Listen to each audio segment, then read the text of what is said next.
OPS அம்மாக்கும் எம்ஜிஆருக்கும் செஞ்ச மிகப்பெரிய துரோகம் அது. அவரே ஒரு ப்ரெஸ் மீட்ல இப்போ ரீசெண்டாக சொல்லியிருக்காரு, கலைஞரோட வழியும் ஸ்டாலினோட வழியும். ஓபிஎஸ் தனிமலை இருக்கிறதுனால அவர் வந்து நம்ம இந்த ஒரு வீக்னஸை பாயிண்ட் அவுட் வச்சு நம்ம கூட்டணி இழுக்கலான்ட்டு டிஎம்கேவோட ஒரு கூட்டணி.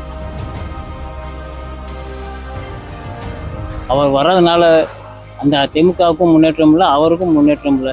ஏதோ தற்சமயம் நானும் ஒரு அரசியல்வாதி தான், நானும் ரவுடி தான்ற மாதிரி நானும் ஒரு அரசியல்வாதி தான். அதுக்கு ஒதுங்கி போயிட்டு இருக்கலாம். இல்லைன்னா நல்ல கட்சி அது நம்ம தளபதி விஜய் கூட சேர்ந்துருக்கலாம். ஒரு மூத்தவராக இருந்து ஒரு வழிகாட்டியாக இருந்திருக்கலாம். எதுக்கு இவருக்கெல்லாம் ஒரு கட்சி? நமக்கு எதிரி யாருது அவங்ககிட்டயே போய் போக முடியாது. அவர் காலில் போய் விழுந்துருக்காராம்மா, அவரெல்லாம் வாழ்த்து வேஸ்ட்.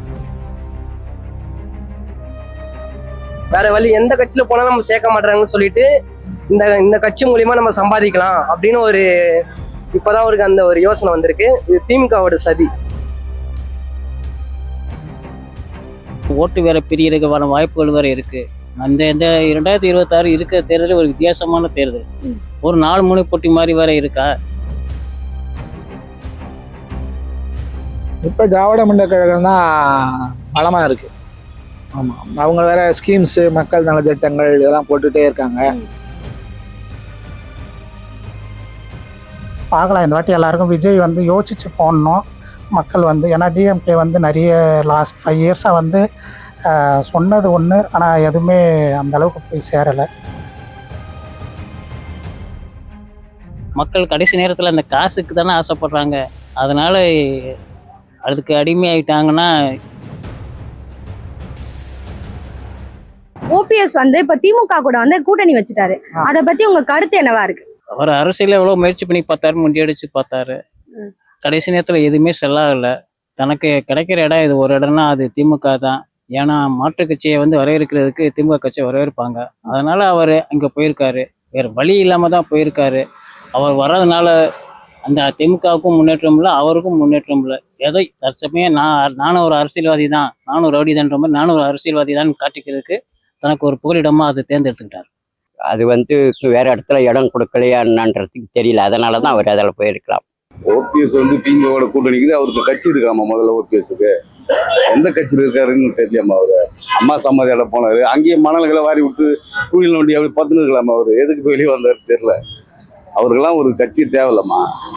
அடிமையான ஒரு கட்சிக்கு போய் அடிமை வேலை சேர்த்துட்டு எம்ஜிஆருடைய பேரையே அம்மாவுடைய பேரையே கெடுக்கிற ஒரே ஆளையான ஓபிஎஸ் தான். அதுக்கு ஒதுங்கி போயிட்டு இருக்கலாம். இல்லைன்னா நல்ல கட்சி அது நம்ம தளபதி விஜய் கூட சேர்ந்துருக்கலாம். ஒரு மூத்தவராக இருந்து ஒரு வழிகாட்டியாக இருந்திருக்கலாம். எதுக்கு இவருக்கெல்லாம் ஒரு கட்சி? நமக்கு எதிரி யாருது அவங்ககிட்டயே போய் போக முடியாது. அவர் காலில் போய் விழுந்துருக்காராம்மா, அவரெல்லாம் வாழ்த்து waste. First of all OPS அம்மாக்கும் எம்ஜிஆருக்கும் செஞ்ச மிகப்பெரிய துரோகம் அது. அவரே ஒரு ப்ரெஸ் மீட்ல இப்போ ரீசெண்டாக சொல்லியிருக்காரு, கலைஞரோட வழியும் ஸ்டாலினோட வழியும் அதை பற்றி நான் தெரிஞ்சுட்டு நான் உணர்ந்து இந்த கட்சிக்கு வந்திருக்கேன்னு சொல்லியிருக்காரு. இந்த அவர் அரசியல் பயணத்தில் இத்தனை ஆண்டு காலம் எம்ஜிஆர் காலத்திலும் சரி, ஜெயலலிதா அம்மா காலத்திலும் சரி, அவர் இதுக்கு முன்னாடி எக்ஸ்ட்ரீம் சிஎம்மா இருந்திருக்காரு. அப்பெல்லாம் இதெல்லாம் உணரலையா? இப்போ மட்டும் அவருக்கு எங்கேருந்து உணர்ந்து வேற வழி இல்லாம இந்த கட்சிக்கு வந்திருக்காரு. காசுக்காக மட்டும் வேற வழி எந்த கட்சியில போனாலும் நம்ம சேர்க்க மாட்டாங்கன்னு சொல்லிட்டு இந்த கட்சி மூலியமா நம்ம சம்பாதிக்கலாம் அப்படின்னு ஒரு இப்பதான் அவருக்கு அந்த ஒரு யோசனை வந்திருக்கு. இது திமுகவோட சதி. என்னுடைய கருத்து, அவர் வந்து ஒரு வருஷமா வந்து எல்லா கட்சியிலையும் போய் தொடர்பு கொள்றாரு. பிஜேபிக்கு போறாரு, அப்புறம் வந்து அதிமுக சேர்க்கணும்னு போராடுறாரு. யாருமே அவரை சேர்த்துக்கல. அவர் 3 முறை சிஎம்மாக இருந்தார். இருந்தாலும் அவருக்கு யாரும் வந்து மதிப்பு கொடுக்கலன்னு தான் அவர் வருத்தப்பட்டு அப்படி கடைசி நேரத்தில் வேற எங்கேயும் போக முடியாத நிலைமையில அவர் வந்து சரி திமுகலேயே சேர்ந்துடலாம். ஏன்னா அரசியல் வந்தாச்சு, இனிமேல் வந்து அவர் திருப்பியும் எதுவும் பண்ண முடியாது, தனியாக நின்றும் எதுவும் பண்ண முடியாது. அதனால் வேறு வழி இல்லை அவருக்கு. சரி, தாய் கழகம் தமிழ் திராவிட முன்னேற்ற கழகம், அவர் ஏற்கனவே அவங்க அப்பாலாம் திராவிட முன்னேற்ற கழகம்னு சொல்லியிருக்காரு. அதனால் மீண்டும் அவர் திராவிட முன்னேற்ற கழகத்தில் சேர்ந்துருக்காரு. அவ்வளோதான், ஏதாவது இயக்கத்தில் இருக்க வேண்டியது தான். அந்த இயக்கத்தில் அவர் ஒரு இயக்கத்தில் சேர்ந்து அவர் இருக்கிற காலத்தில் அவர் வந்து பண்ணிட்டுருக்கோம். அந்த கட்சியிலே தொடர்ந்து அவர் பணியாற்றணும், அதுதான் ஒன்று.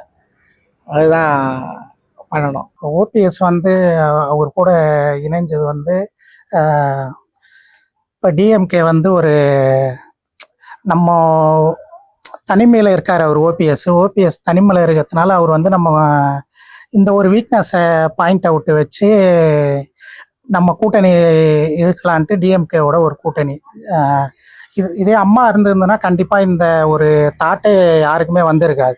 அம்மா இல்லாததுனால எல்லா கூட்டணியும் பிரிஞ்சு போனதுனால இப்போ வந்து டிஎம்கே வந்து எவ்வளோ கூட்டணி பலம் சேர்க்க முடியுமோ அவங்க பாயிண்ட் ஆஃப் வியூலேருந்து அந்த பலத்தை சேர்த்துன்னு இருக்காங்க. இந்த திமுக கூட ஒரு கூட்டணி சேர்ந்ததுனால திமுகவுக்கு பலமா இருக்குமா பலவீனமா இருக்குமா? எல்லாமே இழுபறியாக தான் இருக்கும். எல்லா கட்சியுமே இழுபறியாக தான் இருக்கும். கண்டிப்பா அது பலவீனமா தான் இருக்கும். அவர் அதான் சொல்லிட்டேன், முன்னேற்றமே இல்லையே. அவருக்கும் முன்னேற்றம் இல்லை, கட்சிக்கும் முன்னேற்றம் இல்லை. ஆளு 10ஓட 1 11 இருக்கும். பலமாக தான் இருக்கும். அவருக்கு இன்னும் ஒரு கூட்டம் இருக்கு, அவருடைய இது ஜாதி கட்சிலாம் இருக்காங்க, பலமாக தான் இருக்கும். திமுகவே கட்டணம் ஆடி போய்க்குதுமா. இவரு போய் என்னம்மா பலம் கொடுக்க போறாரு? இவரே ஒரு ஏற்கனவே ஆடி போயிருக்காரு. பலம்லாம் ஒன்றுமே கிடையாது. இவருக்கு முதல்ல கட்சியில் ஆளும் கிடையாது. இவங்க பையனை 2 பேர் மட்டும் தான் போயிட்டு அவங்க கூட ஆடுறது. இவரு கொஞ்சம் கூட ஆட வேண்டியதான். ஒன்றும் பலம்லாம் ஒன்றுமே கிடையாது. இப்போ 2026ல சிறந்த கூட்டணியா எது இருக்குதுன்னு நினைக்கிறீங்க? வெற்றிக்கானது தானே ரெட்டலை. நாங்கள் வந்து அண்ணாமலை தான்மா. நாங்கள் வந்து எப்போ வந்து அண்ணாமலை தான் ஆதரவு. இப்போ திராவிட முன்னேற்ற கழகம் தான் பலமாக இருக்கு. ஆமாம், அவங்க வேற ஸ்கீம்ஸு, மக்கள் நலத்திட்டங்கள் இதெல்லாம் போட்டுகிட்டே இருக்காங்க. அதனால் மக்கள் மேலே ஒரு இது இருக்கு, மரியாதை இருக்கு. மக்கள் திமுக ஆட்சி தான் வரணும்னு நினைக்கிறாங்க. இதுதான் நிலைமை, இப்போதைக்கு நிலைமை. இன்னும் நிலைமை இன்னும் இருக்கு 2 months. அது தப்பு தான். ஏன்னா எல்லா கட்சிகளுக்கும் அவங்கவுங்க பெர்சன்டேஜ் எதிர்பார்த்து இந்த கட்சிக்கும் பெர்சன்டேஜ் இருக்க மாதிரி இருக்கு, அதுக்கும் இருக்கிற மாதிரி இருக்கு. எல்லாம் அந்த கடைசி நேரத்துல ஓட்டு வேற பிரியறதுக்கான வாய்ப்புகள் வேற இருக்கு. அந்த 2026 இருக்கிற தேர்தல் ஒரு வித்தியாசமான தேர்தல். ஒரு 4 முனை போட்டி மாதிரி வேற இருக்கா. எல்லாரும் அவங்க பெர்சன்டேஜை பிரிக்கும் போது ரொம்ப கம்மி, எதுவுமே கெஸ் பண்ண முடியாது. லக்கில் யார் வராங்களோ வந்தவங்களோ வரவேற்க வேண்டியதான். எந்த கட்சியும் இல்லாத தளபதி தான் அங்க பலமா இருக்காரு. மக்களுடைய கூட்டணி தளபதி இருக்குது. இவங்க கூட்டணியெல்லாம் பொட்டிக்கு வர கூட்டணி. இவங்க தளபதிக்கு வந்து பொட்டியல்ல பணம் யாருக்கிட்டே வாங்கல. எல்லா மக்களும் குடும்பத்தோடு, நாங்க எங்க வீட்டுல ஒரு 30 பேர், 30 பேரும் தளபதி விஜய்க்கு தான் ஓட்டு போடுவோம். இவங்க 10,000 கொடுத்தாலும் சரி, 5,000 கொடுத்தாலும் சரி, ஒரு அரை கோடி இடத்த எழுதி கொடுத்தாலும் சரி, வாய்ப்பே கிடையாது. இவங்களுக்கு வேணா ரெடியா இருக்குது அடுத்தது வெளியே போறதுக்கு. கூட்டணிலாம் சும்மாமா. இவங்க பணத்துக்கு தான் இவங்க கூட்டணி. எங்க சமுதாயத்தை திருமாவளவன் ஒருத்தர் இருக்காரு, என்ன பண்றாருன்னு இது வரையும் தெரியல. கூட்டணியில எதுக்கு இருக்காருன்னு தெரியல. ஜாதி அடமான வச்சுட்டு போறதுக்கு எதுக்கு இதெல்லாம்? ஒரு நம்ம சமுதாயத்துல கூட்டம் அதிகமா இருக்குது. இவருக்கு செல்வாக்கு இருக்குது. இவர் நல்லா தனித்து நிக்கலாம் இல்லையா? எதுக்கு கூட்டணி உங்களுக்கு? ஆலையில்லாத திமுகவுக்கு கூட்டணி போய் என்ன பண்ண போறீங்க? அது மக்கள் தான் முடிவு பண்ணுவாங்க இந்த எலெக்ஷன்ல. இப்போ வந்து அடுத்த ஆட்சிக்கு இவங்க வந்தா நல்லா இருக்கும் அப்படின்னு நீங்க யோசிச்சீங்கன்னா யாரு வந்தா நல்லா இருக்கும்னு நினைப்பீங்க? விஜய் தான் வருவான்னு நினைக்கிறேன். கூட்டணி எந்த கூட்டணியும் எனக்கு தெரிஞ்சு அந்த அளவுக்கு எந்த கூட்டணியோட கொள்கையும் நல்லா சரியா இல்லை. தளபதியோட கொள்கை வந்து நல்லா இருக்கு.